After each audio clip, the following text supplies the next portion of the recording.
Shalom everyone. Shalom. Selamat bertemu kembali. Hari ini hari Minggu tanggal 28 Agustus tahun 2022. Saya bersukacita bisa bertemu dengan kalian dan juga saudara yang ada di Facebook, di rumah, di mana saja bisa melihat Facebook ini. Shalom dari kami. Nama saya Cornelius Ritiau. Kami dari Great Commission Gospel Ministry. Dan saat ini kami berada di Los Angeles, California, USA. Dan saya bersyukur karena hari ini saya lagi dapat kesempatan untuk mengunjungi Anda di rumah dan kalian sini melalui firman Tuhan yang kita akan bersama pelajari hari ini. Yang saya rasa firman Tuhan ini bisa menolong kita, khususnya sebagai umat Kristen dan jemaat Tuhan di akhir zaman ini. Saya akan mulai dengan ada dua pertanyaan, yaitu saya mau tanya, nomor satu, apakah Adam dan Hawa adalah orang-orang yang suci atau kudus pada saat mereka diciptakan oleh Tuhan? Mereka kudus, suci, ya, karena waktu mereka diciptakan belum ada masa jatuh dalam dosa, jadi mereka begitu kudus. Nomor dua, pertanyaannya, apa yang terjadi jikalau gereja-gereja Tuhan di saat ini di akhir zaman melawan perintah Tuhan Yesus, yaitu perintah agung yang kudus Tuhan Yesus? Apa akibatnya? Adakah sesuatu yang terjadi jikalau kita melawan atau membangkang perintah amanat agung Tuhan Yesus? Oke, kita akan mulai dengan, seperti saya suka mengajar, saya suka pakai ayat ini, 2 Timotius pasal 3, 2 Timothy chapter 3 verse 16-17, saudara bisa baca. Segala tulisan atau firman yang diilhamkan Allah memang bermanfaat untuk mengajar, untuk menyatakan kesalahan, untuk memperbaiki kelakuan, dan untuk mendidik orang dalam kebenaran. 17 Dengan demikian tiap-tiap manusia kepunyaan Allah atau orang Kristen diperlengkapi untuk setiap perbuatan baik. Nah, surat ini tuliskan kepada seorang hamba Tuhan namanya Timotius, seorang pendeta, yang mana surat itu ditujukan juga kepada jemaat. Dan kedua ayat ini bagi saya pribadi sangat penting, karena firman Tuhan itu harus menjadi satu perbaikan untuk hidup kita, baik secara pribadi maupun secara kegerejaan. Amin. Amin. Makanya saya suka berkhotbah. Ada orang bilang, Pak Ritio kalau khotbah kok senang banyak ayat gitu. Saya lebih suka firman kita banyak baca ayat daripada saya banyak ngomong gitu ya. Jadi sebelum kita ke judul, before we go to the title, the judul, kita akan berdoa. Let us pray. Father God, we thank you for today. Just bless us as we worship you and we listen to your words. Bless your words.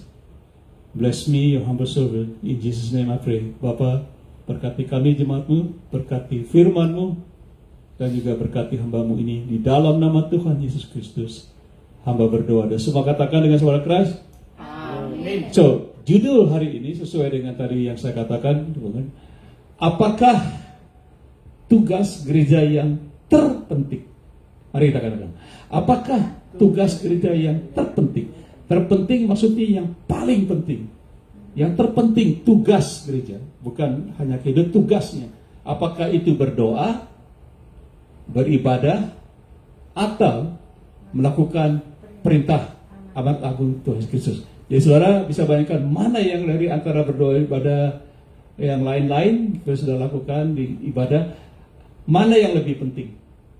Berdoa, beribadah, atau melakukan perintah amanat agung Tuhan Yesus. Dengan itu saudara berpikir, wah saya kurang ngerti Pak, apa ini maksud Bapak, kok yang ada bisa dibedakan kepentingannya.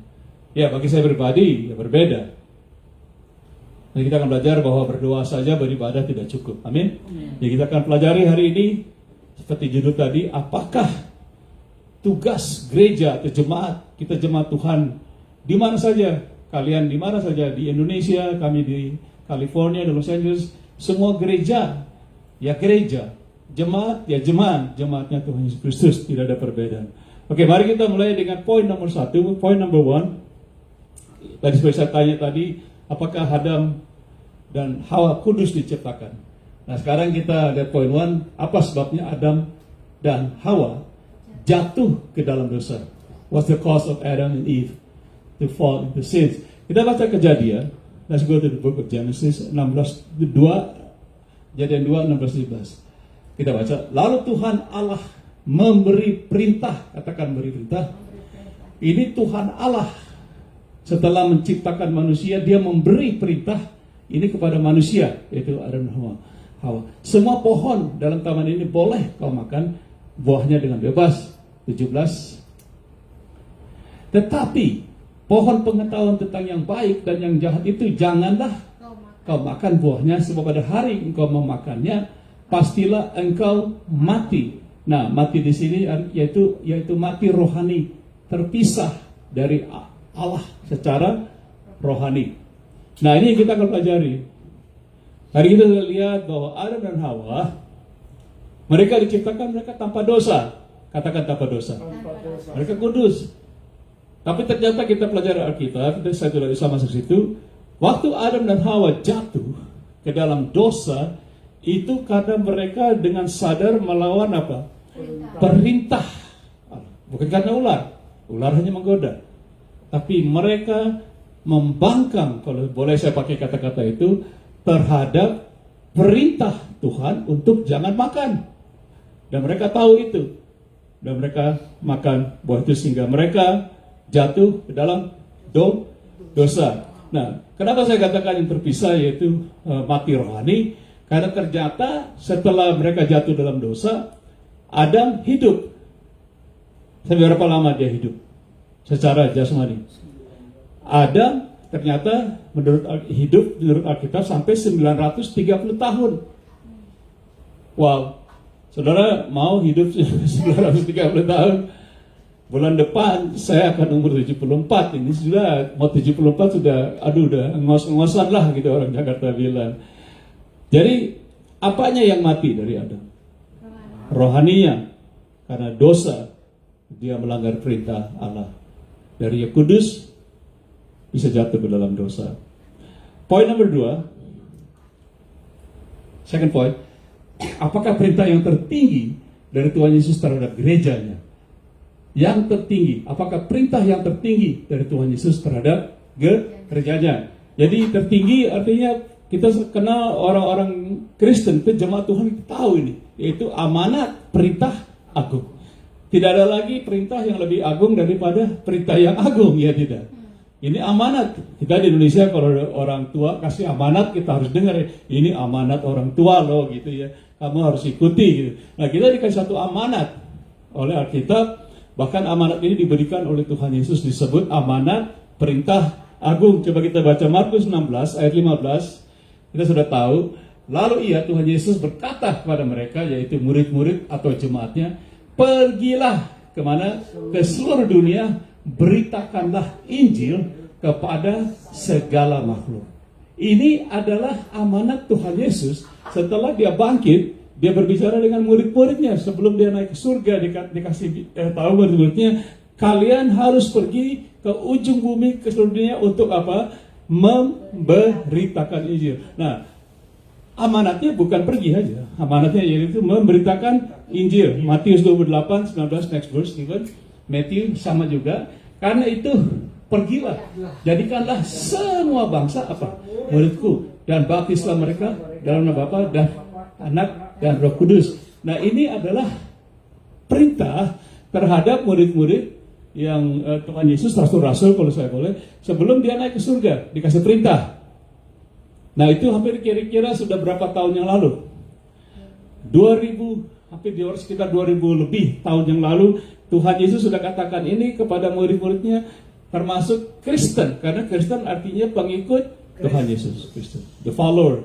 Saudara mau sebut saudara punya diri apa, pokoknya saudara orang Kristen adalah pengikut Tuhan Yesus. Nah, kita tahu bahwa ini perintah karena di Kisah 1 ayat 2, next verse, dikatakan sampai pada hari Tuhan Yesus terangkat. Sebelum dia terangkat, ia telah memberi apa?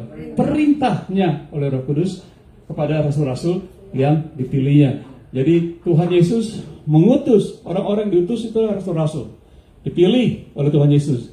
Jadi kenapa Tuhan Yesus memilih? Karena Tuhan Yesus tahu memilih orang gitu. Kan dia bilang sama murid-murid, kamu tidak pilih aku yang memilih kamu. Nah saudara mungkin bertanya, kok Pak Ritio, kok saya nggak dipilih sama Tuhan Yesus? Padahal saya sudah keluar masuk gereja berapa tahun, kok saya nggak pernah dipilih untuk memberitakan Injil? Mungkin saudara nanti jawab sendiri setelah firman Tuhan ini. Amin. Jadi bertanya, ini murid-murid yang dipilih, jelas dikatakan yang dipilih, diutus, diberi perintah.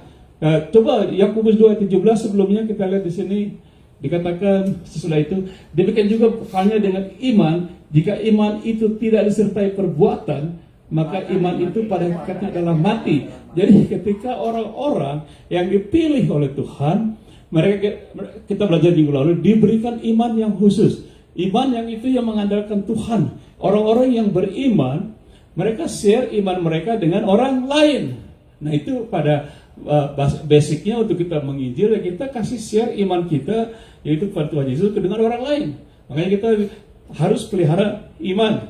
Dikatakan Yakobus 2 next verse 18, Yakobus mengatakan begini, tetapi mungkin ada orang berkata padamu, ada iman dan padaku ada perbuatan.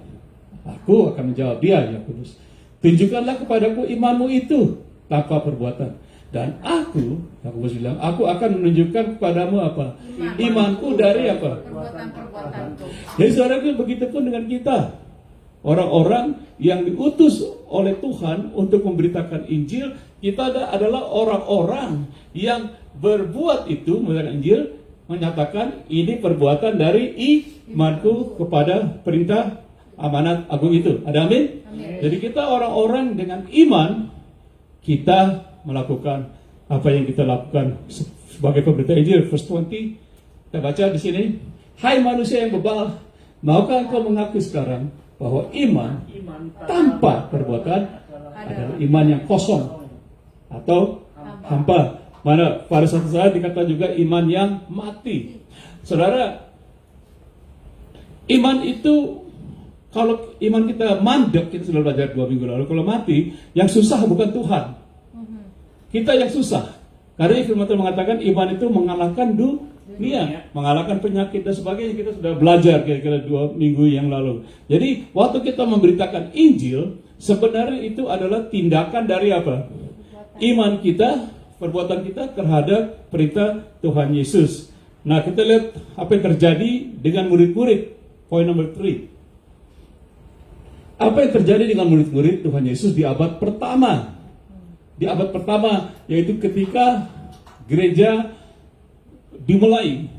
Nah kita tahu bahwa gereja dimulai di saat di Kisah pasal 2, di saat murid-murid ada pencurahan Roh Kudus, betul? Boleh katakan pengurapan, boleh saya katakan baptisan Roh Kudus, dan murid-murid dipenuhi oleh Roh Kudus di saat Pentakosta, perayaan Pentakosta di Yerusalem. Disitulah gereja mulai. Jadi murid-murid mereka pada Kisah pasal 2, mereka sudah diurapi. Malah juga disuruh oleh Tuhan untuk memberitakan Injil. Coba kita baca Matius 23. Next verse. Ini Tuhan Yesus mengatakan kepada Yerusalem dan juga kepada orang-orang Yahudi, termasuk murid-murid yang ada pada saat itu di abad pertama. Gereja mulai. Yerusalem, engkau yang membunuh nabi-nabi dan melempar dengan batu orang yang diutus padamu. Berkali-kali aku rindu mengumpulkan anak-anakmu, sama seperti induk ayam mengumpulkan anak-anak yang di bawah sayapnya, tetapi kamu tidak mau. Ini orang Israel. Verse 1, 38, 38, Tuhan Yesus berkata lagi, lihatlah rumahmu ini akan ditinggalkan dan menjadi sunyi. Ini Tuhan Yesus. Dia sedang menyedih, merasa sedih terhadap Yerusalem, terhadap apa? Bangsa biji matanya. Nah, saudara tahu Yerusalem adalah pusat sentral dari seorang orang-orang Yahudi pada saat itu. Mereka Pentekos, mereka adakan segala kegiatan di Yerusalem. Bahkan para tua-tua dari gereja di Yerusalem. Nah, kita baca Matius 24 ayat 1 dan 2.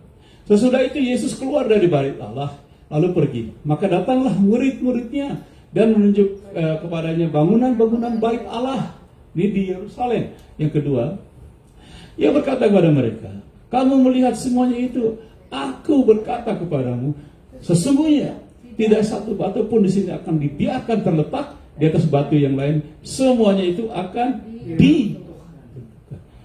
Kalau saudara mendengar kata-kata diruntuhkan, berarti ada orang yang meruntuhkannya. Nah, kita akan lihat diruntuhkannya ini oleh siapa? Yerusalem ini. Jadi saudaraku, pada saat itu murid-murid seperti kita baca tadi sudah diberi perintah. Mereka diberi perintah untuk pergi. Amin. Pergi untuk memberitakan Injil bahkan ke seluruh dunia kepada segala makhluk, untuk men-sharing lah iman mereka terhadap Tuhan Yesus kepada orang lain, bukan hanya setempat tapi kemana mereka pergi. Ya, bumi tidak ada ujungnya ya. Di ujung bumi di mana kita ada platform kita. Platform itu adalah mimbar kita. Di mana kita kerja, di mana kita sekolah, itu adalah kita punya platform. Kita punya mimbar. Jadi Tuhan Yesus mengutus murid-muridnya. Tetapi apa yang terjadi di abad pertama? Murid-murid yang sudah, saya kata sudah lagi, yang sudah dipenuhi, yang sudah diurapi, yang sudah dibaptis oleh kuat kuasa Roh Kudus, tetapi mereka nggak mau pergi. Mereka rasa nyaman tinggal di Yerusalem. Betul? Sampai terakhir mereka sudah diurapi dan sebagainya. Mereka kumpul di ruang atas, mereka berdoa gitu, dipenuhi. Tetap mereka tidak mau pergi. Dan Israel tidak mau bertobat. Nanti kita lihat. Jadi ini membuat Tuhan Yesus mengatakan, lihat rumahmu. Aku kasih nasihat, kamu membunuh nabi-nabi, kamu segala macam, kamu masih belum mau bertobat. Sekarang dia bilang sama murid-muridnya, kamu juga harus beritakan Injil. Murid-murid sudah nyaman, mereka tidak mau pergi. Akhirnya apa yang terjadi? Kita baca tadi, Tuhan katakan, rumahmu akan diruntuhkan. Karena tahu, Tuhan datangkan satu muhibah, satu genjatan, satu persekusi atau persecution di Yerusalem, di Israel. Tentang apa yang terjadi? Tuhan pakai orang-orang yang meruntuhkan Yerusalem. Kan diruntuhkan. Saudara tahu yang meruntuhkan siapa? Bukan Tuhan. Siapa yang meruntuhkan Israel? Orang Romawi. Bangsa Romawi, bangsa yang sama sekali tidak mengenal dan tidak percaya kepada Tuhan. Tapi dipakai oleh Tuhan untuk meruntuhkan Yerusalem. Itu kira-kira terjadi pada tahun 70 sesudah Masehi, di mana dipimpin oleh satu orang kepala raja namanya Titus. Tahun 70-an itu.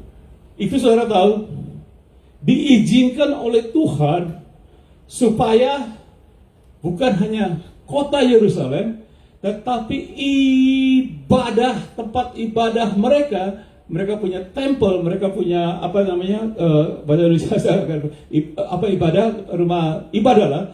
Mereka punya tempat temple itu dihancurkan, rumah ibadah, oleh bangsa Roma ini. Tuhan tahu tidak? Tuhan tahu. Tapi diizinkan. Nah, saudara bisa melihat di sini bahwa bangsa ini, bahwa pilihan mereka membangkang terhadap Allah dan juga terhadap murid-muridnya. Kita lihat mereka sudah nyaman, tidak mau pergi, disuruh ke seluruh dunia, kemana kamu pergi. Akhirnya apa terjadi? Setelah ada persekusi ini, dibakar, mereka punya rumah ibadah dan kotanya habis dibakar oleh bangsa Romawi ini. Baru mereka terpencar. Bukan juga terpencar mungkin sekarang mereka mau, terpaksa mereka harus keluar dari Israel. Amin. Bagaimana dengan kita gereja-gereja sekarang? Apakah kita harus tunggu bahwa Tuhan Yesus harus mendatangkan persekusi kepada kita? Dan saudara tahu terjadi dengan kita di abad ini. Saya ajarkan kalian di rumah ini bahwa Tuhan Yesus tidak segan-segannya mendidik gerejanya. Tadi kan kita baca firman-Nya. Firman Tuhan untuk apa? Mengajar, mendidik kita dari salah kesalahan kita dan sebagainya. Kita lihat poin keempat.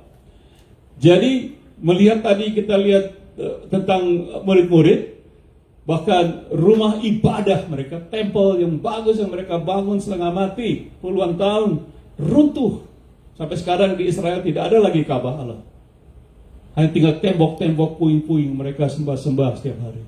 Itulah bangsa ini. Bangsa yang kita belajar minggu lalu menjadi satu bangsa yang murtad. Murtad artinya mereka bukan berantem terhadap antikristus, dan murtad bukan berantem terhadap Tuhan Yesus. Mereka menggantikan Tuhan Yesus dengan apa? Dengan apa coba? Dengan agama. Dan manusia berpikir dengan agama sudah cukup. Ternyata agama Yahudi, Judaism gagal. Amin. Saudara bayangkan hari ini saudara sedang beribadah, tiba-tiba datang orang-orang yang tidak kenal Tuhan, gedung gereja kita lundes, dibakar. Ini dibakar, saudaraku, betul? Bukan hanya dilempar batu, dibakar sampai ludes. Nah, poin nomor 4, apakah yang sedang, katakan sedang, terjadi dengan gereja-gereja Tuhan Yesus di akhir-akhir terakhir ini, atau di abad yang ke-20 ini? What's going on? Nah, ini gereja yang sekarang yang kita di abad 20 ini, orang Jawa bilang sami mawon podo wae. Apalagi sekarang kita sudah banyak jutaan orang Kristen, at least yang mengaku Kristen. Dan saya sudah ajarkan minggu lalu perbedaan ada orang Kristen, hanya orang-orang Churchianity dan Christianity. Ya beda ya. Orang Churchianity yang namanya terdaftar di dalam gereja, itu Churchianity, gereja. Tapi kalau Christianity namanya tertulis terdaftar di sorga. Bedanya cuma itu aja. Nah, zaman sekarang begitu banyak gereja, tetapi kita dengan secara sadar, kita melanggar perintah Tuhan. Seperti kembali kepada Adam dan Hawa. Gereja-gereja zaman sekarang seperti Adam dan Hawa sadar, mereka tahu mereka tidak boleh, tapi mereka lakukan. Akhirnya jatuh dalam dosa. Nah, bedanya kita gereja sama Adam dan Hawa. Kalau Adam dan Hawa diciptakan kudus. Gereja, kita bukan orang kudus, tapi kita orang yang dikuduskan oleh darah Tuhan Yesus. Amin. Ya, kita kudus karena dikuduskan oleh darah Tuhan Yesus. Tapi apa yang terjadi di gereja-gereja, khususnya kita di Amerika juga ini, kita punya satu gagal yang luar biasa, yaitu gagal melakukan perintah amanat agung Tuhan Yesus Kristus. Kami sudah tinggal di Amerika 47 tahun lebih, dan saya tahu jauh tahun-tahun 30-40 tahun yang lalu, abad-abad 19, 18, Amerika kirim misioneri, penginjil ke seluruh pelosok dunia. Mungkin saudara ada di mana, saya tidak tahu di apa negara mana. Mungkin saudara pernah tahu, dulu mereka kirim sampai ke hutan-hutan bahkan. Amin. Mereka pergi. Itu abad lalu, 18. Sekarang abad 20 kelihatan tidak. Di Amerika gereja boleh dikatakan mereka sudah bahasa Indonesia yang lulus melempem. Mereka tahu perintah ini. Kita tahu. Siapa sih yang tidak hafal Matius 28 ayat 19? Siapa yang tidak hafal? Pergilah, jadikanlah seluruh bangsa muridku, baptislah mereka dalam nama Bapa. Siapa yang tidak hafal itu? Kita hafal semua. Bahkan kita ulangi setiap minggu di gereja. Tetapi bukan soal kita hafal, apakah kita lakukan? Ingat, iman tanpa perbuatan adalah iman yang mati. Hampa. Buat apa kita bilang orang Kristen tapi iman kita hampa, mati, kosong. Jadi yang telah terjadi di gereja ini, khusus di abad ini tahun 2022 ini kita ada sekarang. Berapa bulan lagi kita sudah 2023 ya, cepat ya. Ini kelihatan dunia ini sebenarnya sudah banyak orang dimenangkan kepada Tuhan, betul? Pada jutaan dibaptis sebagainya kita lihat sekeliling, tapi apa yang terjadi kita lihat sebaliknya, boleh dikatakan. Memang saya tahu. Saya sering lihat sosial media banyak orang dibaptis di sini di sana. Tapi itu bukan maksud saya. Saya berbicara tentang seluruh dunia, seluruh gereja di seluruh dunia. Apakah kita lakukan hal yang sama yang dilakukan oleh murid-murid setelah mereka boleh katakan diganyanglah sama orang-orang Romawi yang tidak kenal Tuhan. Ya, saudara tahu bahwa Tuhan Yesus juga seperti dia menghukum Adam. Saudara tahu bahwa Tuhan Yesus juga bisa menghukum kita, anak-anaknya. Nah, kita tahu bangsa Israel ada bangsa pilihan biji mata Tuhan, tapi dihukum gak sama Tuhan? Mereka keluar dari Mesir. Mereka minta, sudah di tengah jalan mereka semua bersungut-sungut, akhirnya nggak ada yang masuk juga. Bahkan ribuan, saya tahu ayat ini, ribuan dibunuh sendiri oleh Tuhan karena mereka membangkang, mengeluh, bersungut-sungut. Makanya ada firman kata kalau kalian layani Tuhan jangan dengan bersungut-sungut. Rugi kita bersungut-sungut. Kenapa saya katakan gitu? Bahwa Tuhan juga bisa melakukan hal yang sama kepada kita di abad pertama sampai kita di abad yang ke-20. Tuhan Yesusnya berbeda tidak? Tuhan Yesus tidak berbeda. Sama. Buat Tuhan itu ya 1000 tahun kayak 1 hari baru kemarin. Saya katakan. Bagi Tuhan tidak ada beda. Tuhan di luar waktu. Tapi saya mau kasih tahu Bapak dan Ibu Saudara kita semua di rumah juga. Apa yang Tuhan lakukan? Karena Tuhan tidak berbeda. Ibrani 13:8 firman Tuhan mengatakan bahwa Tuhan Yesus Kristus tetap sama baik kemarin maupun hari ini dan sampai selama-lama. Siapa ini? Tuhan Yesus. Dia tidak berubah. Kalau dia bisa melakukan jemaatnya, di abad pertama gereja dimulai, kira-kira dia bisa lakukan sama tidak di abad terakhir ini? Dengan perintah yang sama. Bagusnya murid-murid setelah mereka boleh katakan diserang oleh bangsa Romawi, mereka pergi akhirnya.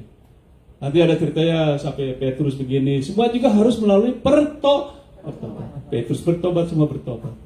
Nah, kita juga gereja perlu bertobat. Amin. Nah, saya mau baca ini dengan kalian sama-sama. Mengapa saya katakan bahwa kita, walaupun kita disayang sama Tuhan sebagai anak, tapi kita juga perlu diajar sama Tuhan. Perlu, bukan hanya diajar, tapi dihajar,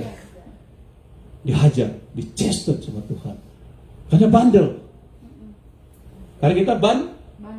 Nah, dari mana saya tahu? Dari kitab Ibrani. Steven, next verse. Kenapa ini kitab Ibrani? Karena Ibrani dituliskan untuk orang-orang Ibrani, orang Hebrew, orang Yahudi. Itu kitab ini tidak tahu siapa penulisnya. Nah, firman Tuhan begini. Dan sudah lupakah kamu akan nasihat yang berbicara kepada kamu seperti kepada anak-anak? Hai anakku, janganlah anggap enteng didikan Tuhan, dan janganlah putus asa apabila engkau diperingatkannya. Ayat 6. Cepat Steven. Karena Tuhan Tuhan menghajar. Kalau ejaannya salah berarti mengajar itu. Tapi ini bukan mengajar, tapi menghajar orang yang dikasihnya, dan ia menyesah orang yang diakuinya sebagai anak. Siapa yang diakuinya sebagai anak? Jemaat Tuhan, gereja Tuhan. Kita adalah anak-anak Allah. Saya ucapkan kita terima Tuhan Yesus, kita jadi anak-anak Allah. Tapi kalau kita bandel, kalau kita membangkang, kita juga akan dihajar. Verse 7, kita baca sampai 10. Jika kamu harus menanggung ganjaran, Allah memperlakukan kamu seperti anak. Di manakah terdapat anak yang tidak dihajar oleh ayahnya? 8. Tetapi jikalau kamu bebas dari ganjaran yang harus diderita setiap orang, maka kamu bukanlah anak, tetapi anak-anak gampang, anak sepele. 9. Selanjutnya dari ayah kita yang sebenarnya kita beroleh ganjaran, dan mereka kita hormati. Kalau demikian, bukankah kita harus lebih taat kepada Bapa segala roh, Bapa di surga ya, supaya kita boleh hidup. Ya, hidup artinya bukan berarti kita nggak masuk surga ya. Kita jangan ada ambil orang bilang, oh Pak kita di sini, kalau berarti kita bisa kehilangan keselamatan. Tidak ada hubungannya Bapak Ibu. Oke, 10. Sebab mereka mendidik kita dalam waktu yang pendek, sesuai dengan apa yang mereka anggap baik, bahasa yang keras. Tetapi dia, itu Tuhan Allah, menghajar kita untuk apa? Kebaikan kita, supaya apa? Kita beroleh bagian dalam kekudusan. That is what it is. Kita dihajar, tidak ada hubungannya keluar masuk keselamatan, tapi kita dihajar oleh Tuhan supaya kita hidup kudus. Salah satunya hidup kudus seperti saya dari tadi, kita hidup kudus, jangan hidup seperti Adam dan Hawa. Mereka jatuh ke dalam dosa karena mereka melawan perintah Allah. Nah, kalau kita melanggar perintah Allah, berarti kita hidupnya tidak kudus. Adam dan Hawa jatuh dalam dosa karena itu. Makanya saya katakan, supaya kita hidup kudus, kita perlu dihajar, disesah. Sesah itu saya bayangkan seperti cambuk ya. Ya, disesah dulu, cambuk. Seperti Tuhan Yesus yang dulu dicambuk ya. Wow, sakit banget, berdarah. Saudara mau dihajar oleh Tuhan? Mau disesah oleh Tuhan? Mau dianggap anak? Yes. Mau. Makanya diperintahkan kalau nggak mau bisa diajar juga ya. Jadi hati-hati Bapak Ibu, Tuhan mau kita jemaat yang gerejanya hidup kudus. Karena firman Tuhan mengatakan, kuduslah kamu karena aku kudus. Ya Bapak Rikyo, mungkin Bapak ngomong enak aja, gampang jaga. Bisa. I can do all things through Christ. Bisa. Kita bukan orang-orang yang kudus. Ingat, kita yang kudus. Tidak ada kita sempurna. Kita yang diampuni. Ialah kita. Oleh sebab itu, biasanya sudah khotbahkan ada upah ya kalau berdosa ya. Saudara main air pasti basah ya.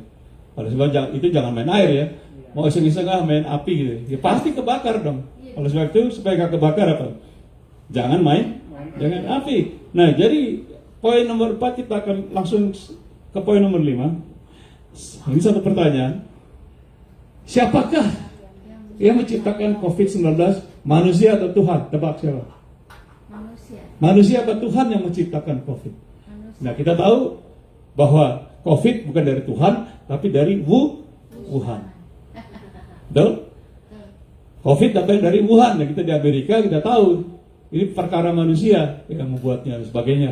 Satu itu namanya, mereka adakan satu penelitian dan sebagainya. Orang jahat yang kepalanya udah kehabisan duit mau bikin apa nggak tahu, mereka kepalanya diciptakan, dikuasai oleh roh setan. Jadi dari Wuhan, bukan dari Tuhan. Nah, sampai saat ini kami baru-baru melayani Tuhan 2-3 minggu lalu, masih ada bahwa COVID masih ada sampai sekarang.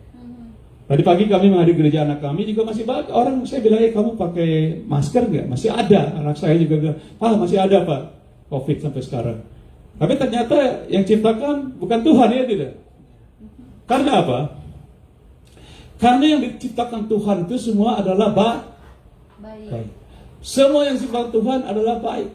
Kita baca coba Kejadian 1:31 bagian A. Maka Allah melihat segala yang dijadikannya atau diciptakannya itu apa? Sungguh amat baik. Ini dalam masa ciptaan dia lihat, wah semuanya ini bagus sekali yang diciptakan. Ini segalanya baik, termasuk manusianya lah barangkali. Nah, sekarang kita lihat di Yakobus bilang apa? Tentang dari Allah. Next verse. Setiap pemberian yang baik dan anugerah yang sempurna datangnya dari atas, diturunkan dari Bapa segala terang. Padanya tidak ada perubahan atau bayangan karena pertukaran. Jadi artinya Tuhan kalau sudah bikin ini semua baik, ya baik. Tapi yang membuat rusak siapa? Manusia. Si manusia, kalau Adam dan Hawa tidak melanggar firman Tuhan, mungkin dunia ceritanya berbeda ya gitu. Tetapi saya bisa katakan juga, kalau Tuhan, kalau Tuhan tidak menghajar gereja-gerejanya di abad ini karena mereka tidak melakukan perintahnya, kalau Tuhan tidak mau menegur atau menghajar gerejanya, berarti Tuhan harus minta maaf terhadap Adam dan Hawa, betul? Karena sama, mereka melanggar perintah. Tuhan harus berani bilang, wah kalau saya nggak tempeleng ini, gereja-gereja ini tempeleng ya, ini dipukul, aku kok nggak fair dong gitu. Adam dan Hawa lebih kudus malah ini. Ini gereja emang udah pandai semua. Kita udah radar dosa, tapi Tuhan dia akan perlakukan kita sama Bapak Ibu di zaman ini.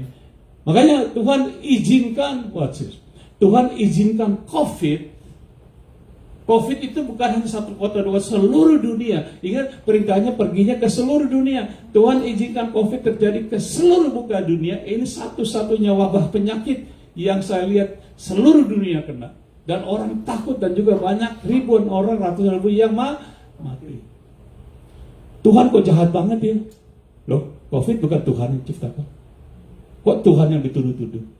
Saya lihat orang udah susah, Tuhan kok begini, segala macam, tanya Tuhan. Ya, Tuhan saya nggak tahu, saya nggak bikin kok. Kalian manusia yang bikin itu. Sekarang udah susah datangnya, tuduhnya saya. Karena aneh ya tidak. Saya dengar orang gereja, wah kok Tuhan begitu baik, kok begini, aku jadi dulu nggak pernah beli oksigen, sekarang mahal-mahal aku beli oksigen gitu. Jadi Tuhan salahkan. Jadi Bapak Ibu, COVID itu terjadi bukan satu hal yang Tuhan katakan, oke, sorry ya gereja, aku kasih kamu COVID. Tidak, Tuhan tidak memberi COVID. Tuhan izinkan untuk dipakai sebagai apa? Ganjaran untuk kita juga. Seperti di abad pertama, sama. Orang-orang Roma yang tentang tidak kenal Tuhan, yang menghina, yang menyalibkan Tuhan sebagainya. Sekarang orang-orang yang ke COVID juga tidak. Mereka yang menutup gereja, betul? Gereja ditutup bukan Tuhan yang tutup, bukan, amin? COVID. Bahkan saya tahu di Amerika ini pemerintah yang tidak kenal Tuhan. Kami di California kami tahu. Bahkan disu sama gereja-gereja. Lucu nggak? Gereja yang bandel, pemerintah yang disu. Untungnya enggak, Tuhan yang disu sama gereja. Ribuan pendeta ngesu pemerintah. Karena gereja ditutup. Amin? Kok aneh ya? Sudah tahu kenapa aneh saya bilang? Padahal di Amerika ini, saya sering pulang ke Indonesia, di Amerika ini kita dikasih peraturan tidak sama di Indonesia. Di Indonesia dikasih peraturan. Kita tidak boleh memberitakan Injil di tengah jalan, betul? Dikasih hukum. Kalau Anda terdapat memberitakan Injil atau mengatakannya, menyebarkan agama yang lain dari yang lain, memaksa orang apalagi jadi agama, kita ditangkap, betul? Kita akan dihukum. Kita lihat banyak hamba Tuhan di penjara. Kadang-kadang alasannya menyiksa agama dan sebagainya. Kita di Indonesia dilarang. Anda tahu? Di Amerika tidak ada hukum begitu. Di Amerika kita bebas. Anda mau jungkir balik, mau pergi ke mall-mall, ke taman-taman, ke airport, ke toko-toko, kemana? Sebut ke acara apa aja.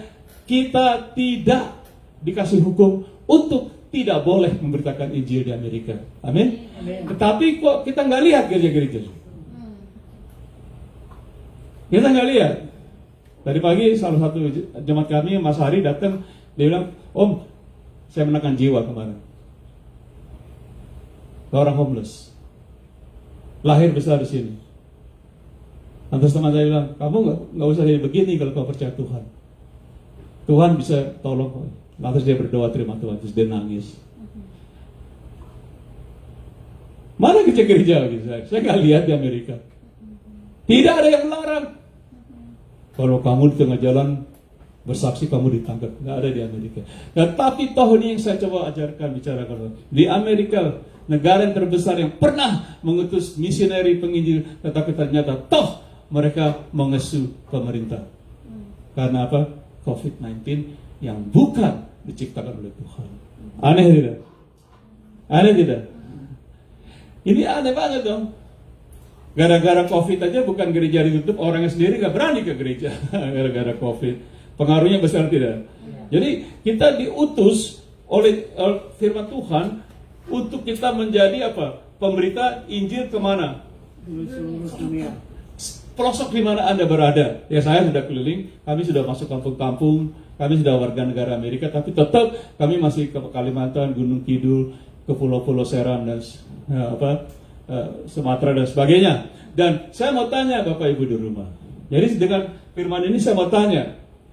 Kita tahu, kalian sudah dengar semua bahwa ini adalah amanat agung, yaitu kita gereja harus pergi memberitakan Injil. Jadi saya mau tanya, kalau saya boleh tanya, kapan terakhir Anda di rumah atau di mana, ingat Anda pernah bersaksi dengan seseorang dan berdoa di luar gereja?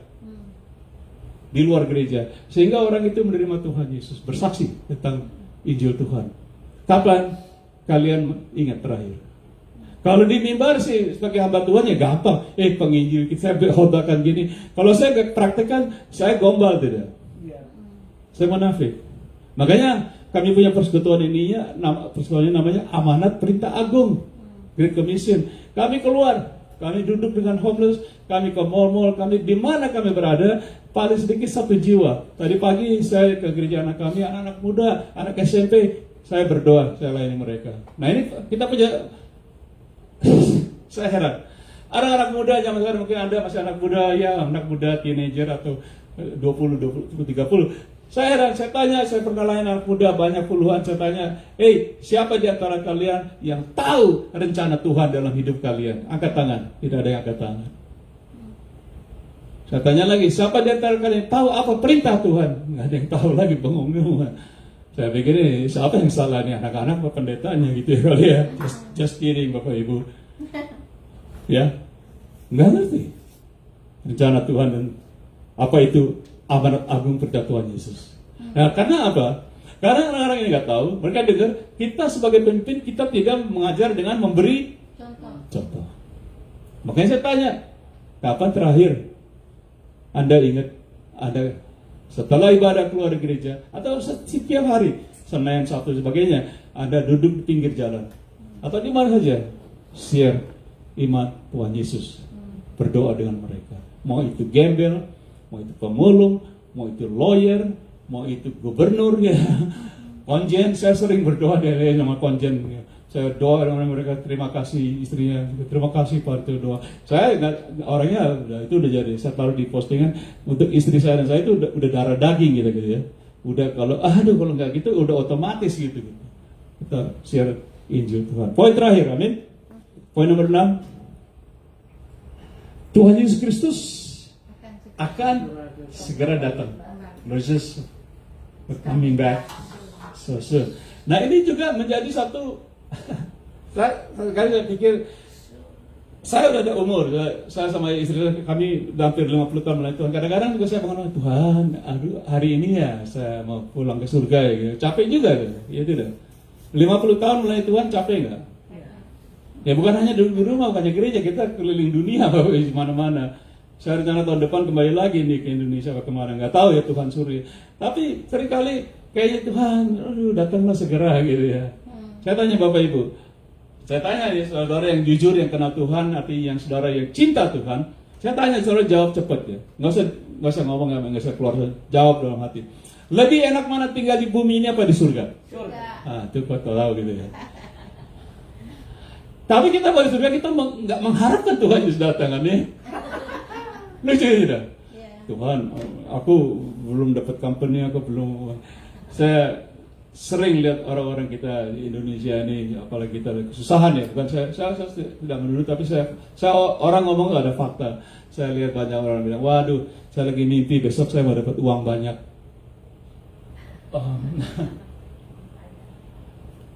Kok mimpinya lain ya gitu. Saya bilang, saya bukan arogan, saya mimpi Tuhan besok saya mau dapat jiwa banyak kayak gitu. Kan lain gitu. Sebagai orang Kristen, kita punya mindset, ya pikiran kita bilang lah Tuhan, seperti kalau saya dengan istri kami bergabung, Tuhan paling sedikit 1 jiwa hari ini gitu ya, kalau kita mau keluar.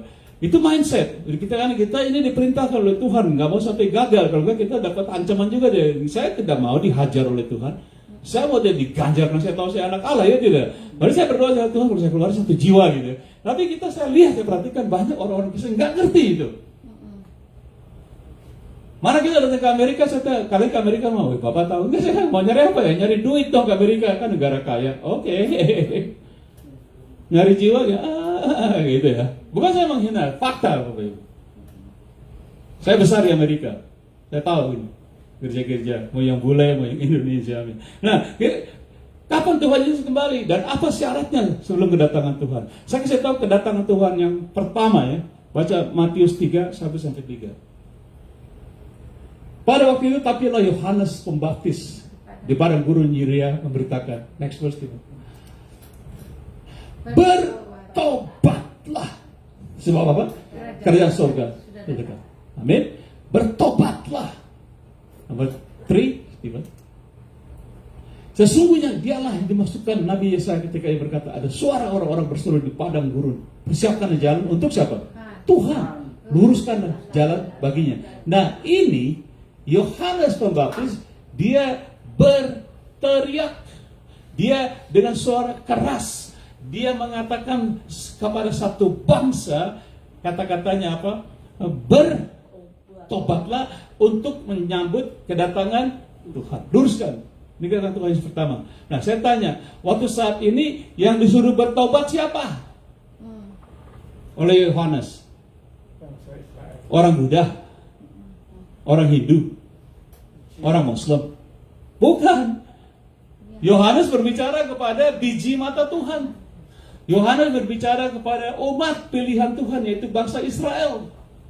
Dia katakan, oh, bangsa Israel, kalian harus bertobat untuk apa? Menyambut hari kedatangan Tuhan. Jadi audiensnya bukan kita orang nggak kenal, yang udah kenal Tuhan. Sudah. Tapi ingat tadi kita belajar mereka apa? Membangkang. Tuhan Yesus bilang, kamu udah bunuh, kamu ini Yerusalem, Ka'bah, now you see, now you don't see. Itu terjadi. Dikasih peringatan. Nah, sebelumnya Yohanes yang kasih tahu, kalian bertobat untuk menyambut kedatangan yang pertama ya, itu betul. Nah, kita lihat Matius 24 ayat 14. Apa yang harus kita lakukan sebelum kedatangan kedua kalinya? Sebelum kedatangan kedua kalinya. Baca. Dan Injil kerjaan ini akan diberitakan di seluruh dunia menjadi kesaksian bagi semua bangsa. Sesudah itu apa? Barulah tiba kesudahannya. Apa artinya? Tuhan Yesus datang. Jadi saudara Bapak Ibu di rumah, seperti Yohanes mempersiapkan, kasih tahu bangsa yang mempersiapkan jalannya, luruskan untuk Tuhan datang. Yang pertama, sekarang Matius 24 ayat 12, Tuhan Yesus yang ngomong. Ini Tuhan Yesus yang berbicara. Berita Injil ini harus diberitakan ke seluruh dunia menjadi kesaksian bagi segala bangsa. Artinya bukan segala bangsa jadi Kristen, menjadi kesaksian artinya mereka mendengar Injil. Mendengar Injil, seluruh bangsa harus mendengar Injil. Karena kita ada televisi, ya. Sekarang kita ada juga apa? Facebook, kita ada YouTube. Kalau di Indonesia dulu ada televisi, kita juga sekarang banyak telewoman, ya ibu-ibu, kita banyak tele ini semua. Tapi kenapa toh sampai sekarang ini Injil belum diberitakan keseluruhannya? Amin. Nah, ini Tuhan Yesus yang ngomong. Kalau saya Pak Ritio ya kita semalu ya. Tuhan Yesus. Nah, saya tanya, siapakah yang akan memberitakan Injil ini? Yang menurut Tuhan Yesus siapa? Who will preach the gospel? Orang Buddha? Orang Hindu? Orang Islam? Atau orang Kristen? Amin. Nek, Bapak, saya suka ngomong begini. Bukan saya menuding. Kalau Anda dan saya, kita semua, kalau kita tidak melakukan ini, kita menyamakan diri kita. Secara tidak sadar, kita menyamakan diri kita dengan agama-agama yang baru kita sebut. Sekali lagi, agama apa? Buddha, Buddhis, Islam. Karena mereka sama sekali tidak peduli dan tidak pergi. Mau dibedakan gitu, Pak Rito jangan ngomong sembarangan. Saya hanya kasih tahu. Posisi kita sama. Yang sama apa? Nomor satu, kita nggak peduli. Yang kedua apa? Kita nggak mau pergi. Ya nggak peduli, nggak pergi. Mau saudara disamakan itu nggak mau kan? Tapi ini Tuhan Yesus yang nyuruh. Pergilah kamu. Beritakan Injil. Amin. Nah, kita baca kenapa kita harus pergi. Roma 10 13-15. Sebab barang siapa yang berseru pada nama Tuhan akan diselamatkan. 14. Tapi bagaimana mereka dapat berseru kepadanya jika mereka tidak percaya pada dia? Bagaimana mereka dapat percaya kepada dia jika mereka tidak mendengar tentang dia? Bagaimana mereka mendengar tentang dia jika tidak ada yang memberitakan? 15a, 15a. Dan bagaimana mereka dapat, atau mereka sini artinya gereja jemaat ini tidak? Bagaimana mereka gereja jemaat dapat memberitakannya jika mereka tidak diutus? Bapak Ibu, Tuhan sudah utus kita 2000 tahun yang lalu lebih. Betul? Pergilah kamu. Perintah. Maaf ya Tuhan, aku nggak ada waktu. Maaf Tuhan, aku lagi sakit, aku lagi di ICU ya. Lah jangan berdoa minta kesembuhan. Gampang ya ngomongnya ya. Pak itu ngomongnya enak aja. Kasih tahu yang benar. Kalau Anda disuruh ngomong, kenapa minta kesembuhan? Kalau alasannya sakit. Dulu waktu sembuh pergi nggak? Kayak ada orang bilang, Pak saya di Amerika saya nggak bisa share sama orang lain. Kenapa saya nggak bisa bahasa Inggris Pak? Oh, make sense. Terus saya tanya, dulu kamu rajin dong di Indonesia share, bersaksi. Bingung enggak? Loh, emangnya di Indonesia bahasa Inggris semua orang? Nggak ada alasan. Ya saya kata saya dulu bandit ya. Saya tahu orang penipu, saya udah tahu saya gitu. Tapi kita ini orang-orang yang diampuni dan disucikan. Jangan lupa itu Bapak Ibu, jangan lupa itu. Nah, jadi dikatakan di sini berdoa saja. Go back to verse 14, Stephen. Oke, kembali ke 14. Bagaimana mereka mendengar tentang dia jika tidak ada yang mendoakannya? Ibadah saja untuk mereka. Harus ada yang apa? Memberitakan. Harus ada yang ngomong. Halo. Makanya saya katakan tadi apa tugas yang terpenting. Berdoa saja nggak cukup. Betul.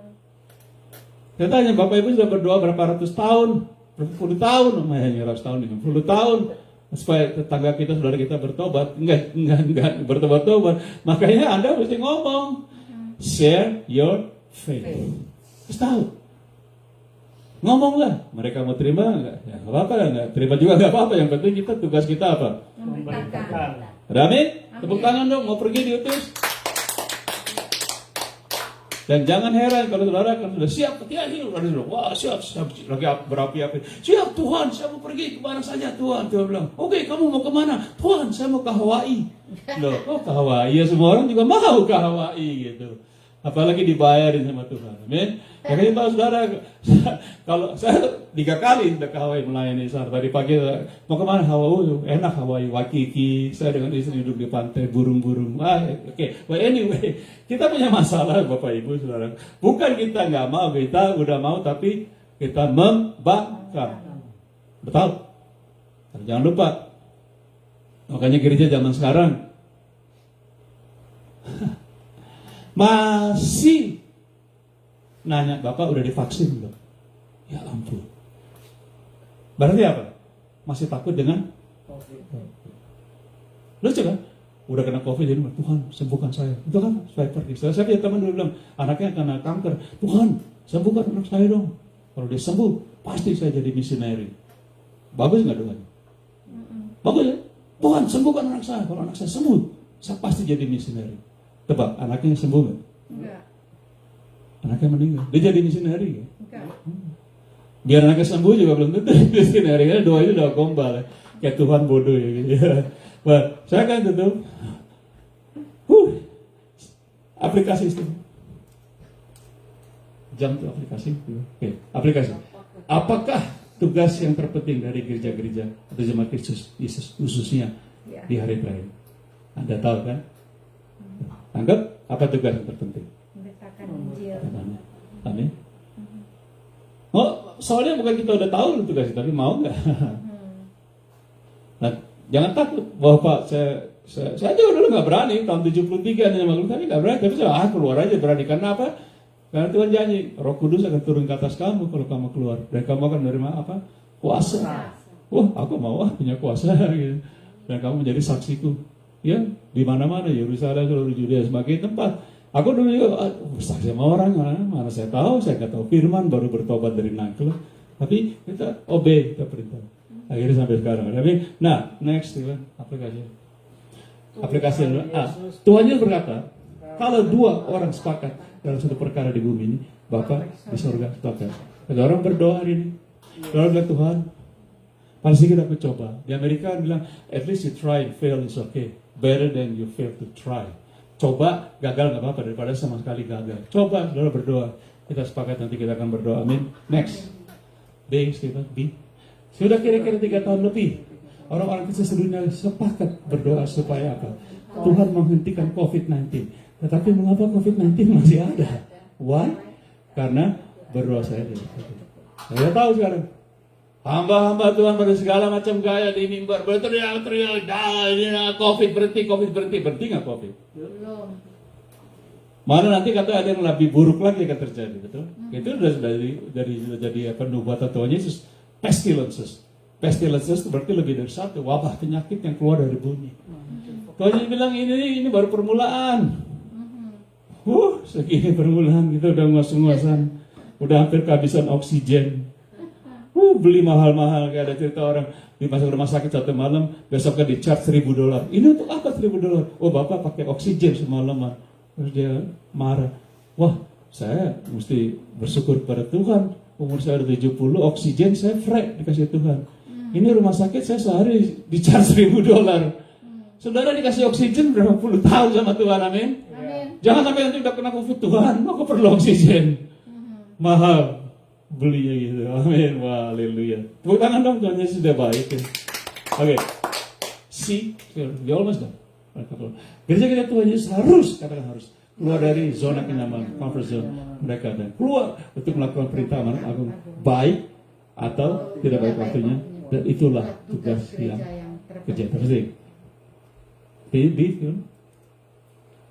think I have verses here to this. Reinhard Bonnke, seorang penginjil yang sudah wafat, almarhum, untuk orang-orang Afrika, dia suka jutaan bertobat. Dia sudah meninggal, dia katakan, setiap gereja yang tidak peduli dengan jiwa-jiwa yang terhilang, maka gereja itu adalah apa? Gereja yang hilang. Setiap orang Kristen yang tidak peduli dengan jiwa-jiwa yang terhilang, maka orang Kristen itu adalah orang Kristen yang terhilang. Dan saya setuju, saya sepakat dengan ini. Yang kita betul, gereja yang gak peduli, gereja orang kita sendiri kehilangan. Di tengah keramaian dunia, di tengah Los Angeles. Saya tahu, saya tinggal di Los Angeles. Saya tahu ada gereja-gereja Indonesia, banyak, tapi di tengah-tengah keramaian, bangsa Amerika 300 juta, kita terhilang. Terhilang dari apa? Terhilang dari apa? Perintah Tuhan. Kita terang-terangan di muka Tuhan, kita disobey perintah Tuhan. Sekarang gereja-gereja yang saya kunjungi semua maunya penghiburan. Pak, khotbahnya jangan keras-keras dong Pak. Jangan khotbah gini Pak, ini bukan buat kita Pak. Yang mana ya gitu. Kecuali kalian bukan gereja ya, amin. Dan Tuhan Yesus katakan hati-hati, di hari zaman ini kedurhakaan akan bertambah. Dan kasih orang akan menjadi dingin. Kedurhakaan itu berarti kita dosa terhadap orang tua ya, lu anak durhaka lu, biar kata. Berarti kita membangkang terhadap Bapa di surga. Durhaka, Tuhan Yesus pakai itu. Kedurhakaan akan bertambah, kasih orang akan dingin. Saya akan tutup dengan dua ayat ini.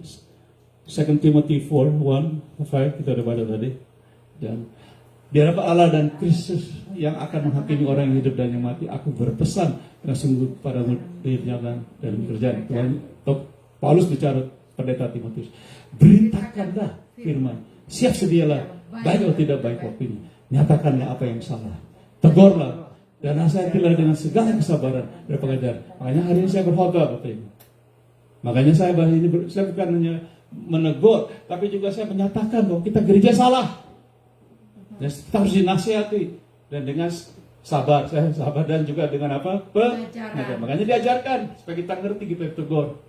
Bahwa gereja ini kita udah di luar dari salah, yaitu kita terang-terangan kita melawan perintah Allah. Next verse itu. Karena akan datang waktunya orang tidak lagi menerima ajaran sehat. Dan mereka akan mengumpulkan guru-guru menurut kehendaknya untuk apa? Memuaskan keinginan telinganya. Ya. Pak, ajarin saya kesembuhan dong. Ajarin saya apa? Prosperity. Saya perlu uang. Itu kan telinga ya, senang mau. Mereka akan memalingkan telinganya dari kebenaran. Firman kebenaran kita berbicara ini, saya tahu ini kebenaran karena firman Tuhan ini Tuhan Yesus yang bicara, betul? Tuhan Yesus berdusta tidak? Tuhan Yesus nggak bercanda juga, iya tidak? Dan firman dan mukanya bagi dongeng, yaitu apa? Firman yang difabrikasi tidak ada di Alkitab. Banyak zaman sekarang nggak ada di Alkitab, setan, nggak ada. Tapi untuk orang senang diada-adakan, itu namanya fabrikasi. Verse 5. Tetapi kuasailah dirimu dalam segala hal. Sabarlah menderita. Saudara sabar nggak? Lakukanlah pekerjaan apa? Pemberita Injil dan tunaikanlah tugas pelayanan itu. Termasuk siapa? Sebagai tugas pelayanan itu berarti pemberita Injil. pendeta tidak ada alasan. Ada orang bilang, Pak, saya kan gembala, karunia saya hanya gembala. Dan Paulus bilang, hei, kamu sabarlah menderita dan tunaikan tugasmu sebagai apa? Pemberita Injil. Nah, kalau Timotius tidak pernah disuruh Paulus, mungkin saya nggak sampaikan kepada kalian. Amin. Amin. Saya sampaikan ini kebenaran firman. Amin. Bapak mau pendeta, Bapak mau kaum awam, jemaat, majelis, apapun diakon, tetap kita adalah orang Kristen, pengikut Tuhan Yesus yang disuruh oleh Tuhan Yesus untuk pergi memberitakan Injil, dan itu adalah perintah agung. Ada amin? Amin. Oh, haleluya. Next verse dan bilang. Ini Paulus berbicara kepada gereja di Korintus, karena jika aku, Rasul Paulus, memberitakan Injil, aku tidak mempunyai alasan untuk memegahkan diri atau yang arogan ya. Sebab itu adalah keharusan begitu. Bahasa yang keras, celakalah aku jika aku tidak berbicara Injil. Halo? Amin. Saudara, senang gak buku-buku Rasul Paulus? Senang gak dia ngomong begini? Kenapa gak diterima? Paulus berkata, celakalah aku. Kita katakan 1, 2, 3. Celakalah aku. Jika apa? Aku tidak memberitakan Injil. Celaka. Bapak Ibu, seperti saya katakan tadi, yang disuruh memberitakan Injil bukan agama lain, bukan Islam, bukan Buddha, bukan Buddhis, bukan segala macam. Orang Kristen yang disuruh oleh Tuhan, jemaat Tuhan, pergi nama berita agung untuk bersaksi keluar. Kalau kita perhatikan kata Paulus, berarti banyak gereja-gereja yang sekarang sedang celaka. Boleh nggak saya ngomong? Iya. Pak Rito yang ngomong gitu udah nggak sopan. Loh, saya kan dengan mengajarkan. Kalau saudara suka, senang dengan pengajaran Rasul Paulus, Paulus katakan, celakalah aku. Kalau aku tidak bisa, berarti kita gereja berbicara yang sama dong. Aku juga celaka dong kalau gitu. Iya. Karena aku banyak belajar dari Rasul Paulus, betul tidak? Iya. Aku ngikutin Paulus, aku belajar. Kalau kamu juga nggak bertanya buat apa? Karena kita nggak mau celaka. Amin. Amin. Haleluya. Haleluya. Amin. Bapak Ibu saya berdoa, saya udah cukup saya. Saya akan berdoa dengan kalian, doanya seperti ini. Saya mohon doa ini menjadi doa kita semua. Amin. Kalian di rumah, mungkin saudara ada sekarang, saudara sedang di hotel orang Kristen, saudara mungkin merasa kok hidup saya begini sebagai orang Kristen. Saya kok gagal gitu. Mungkin saudara juga salah hamba Tuhan.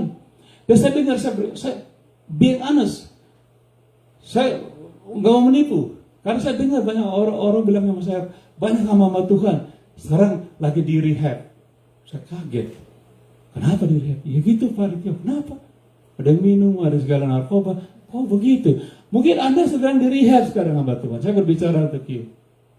Mungkin juga you.